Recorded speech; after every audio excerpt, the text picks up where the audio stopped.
Hey guys, got a 2019 plate Ford Focus here.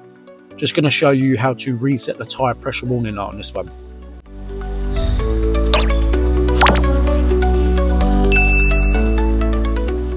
So on this one, first you want to make sure your ignition is switched on. And then from here, we're going to use these buttons on the right hand side of the steering wheel and the screen on the dash in front of us. So first, scroll down until you get to settings, then click in OK.